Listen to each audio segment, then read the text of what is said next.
Pride and Prejudice. By Jane Austen. Chapter 30. Sir William stayed only a week at Hunsford, but his visit was long enough to convince him of his daughter's being most comfortably settled, and of her possessing such a husband and such a neighbour as were not often met with.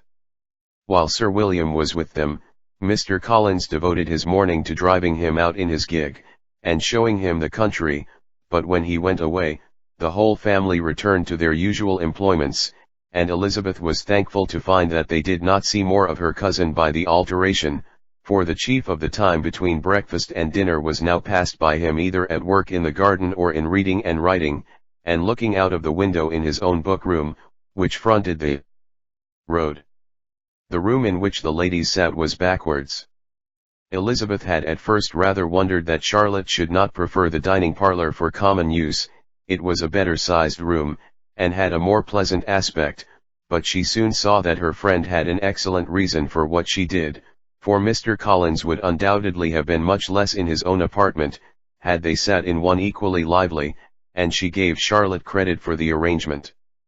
From the drawing-room they could distinguish nothing in the lane, and were indebted to Mr. Collins for the knowledge of what carriages went along, and how often especially Miss de Bourgh drove by in her phaeton, which he never failed coming to inform them of, though it happened almost every day.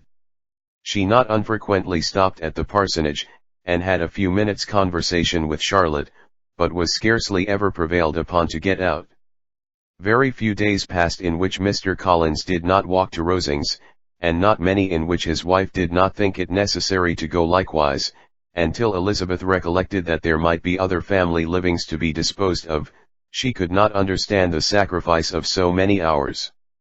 Now and then they were honoured with a call from her ladyship, and nothing escaped her observation that was passing in the room during these visits. She examined into their employments, looked at their work, and advised them to do it differently, found fault with the arrangement of the furniture, or detected the housemaid in negligence, and if she accepted any refreshment, seemed to do it only for the sake of finding out that Mrs. Collins's joints of meat were too large for her family.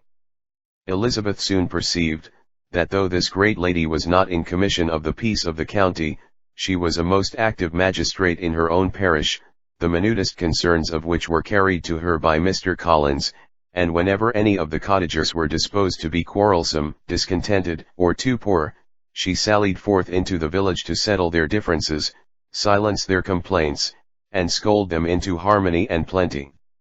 The entertainment of dining at Rosings was repeated about twice a week, and, allowing for the loss of Sir William, and there being only one card table in the evening, every such entertainment was the counterpart of the first.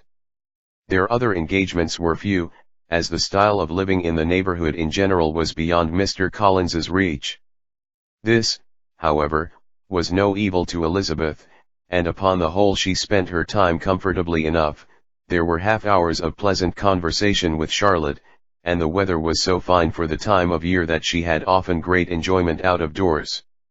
Her favourite walk, and where she frequently went while the others were calling on Lady Catherine, was along the open grove which edged that side of the park, where there was a nice sheltered path, which no one seemed to value but herself, and where she felt beyond the reach of Lady Catherine's curiosity. In this quiet way, the first fortnight of her visit soon passed away. Easter was approaching, and the week preceding it was to bring an addition to the family at Rosings, which in so small a circle must be important. Elizabeth had heard soon after her arrival that Mr. Darcy was expected there in the course of a few weeks, and though there were not many of her acquaintances whom she did not prefer, his coming would furnish one comparatively new to look at in their Rosings parties, and she might be amused in seeing how hopeless Miss Bingley's designs on him were, by his behaviour to his cousin, for whom he was evidently destined by Lady Catherine, who talked of his coming with the greatest satisfaction, spoke of him in terms of the highest admiration, and seemed almost angry to find that he had already been frequently seen by Miss Lucas and herself. His arrival was soon known at the parsonage, for Mr. Collins was walking the whole morning within view of the lodges opening into Hunsford Lane, in order to have the earliest assurance of it, and after making his bow as the carriage turned into the park, hurried home with the great intelligence. On the following morning he hastened to Rosings to pay his respects. There were 2 nephews of Lady Catherine to require them, for Mr. Darcy had brought with him a Colonel Fitzwilliam, the younger son of his uncle Lord, and, to the great surprise of all the party, when Mr. Collins returned, the gentleman accompanied him. Charlotte had seen them from her husband's room, crossing the road, and immediately running into the other, told the girls what an honor they might expect, adding, "I may thank you, Eliza, for this piece of civility. Mr. Darcy would never have come so soon to wait upon me." Elizabeth had scarcely time to disclaim all right to the compliment, before their approach was announced by the doorbell, and shortly afterwards the 3 gentlemen entered the room. Colonel Fitzwilliam, who led the way, was about 30, not handsome, but in person and address most truly the gentleman. Mr. Darcy looked just as he had been used to look in Hertfordshire, paid his compliments, with his usual reserve, to Mrs. Collins, and whatever might be his feelings toward her friend, met her with every appearance of composure. Elizabeth merely curtsied to him without saying a word.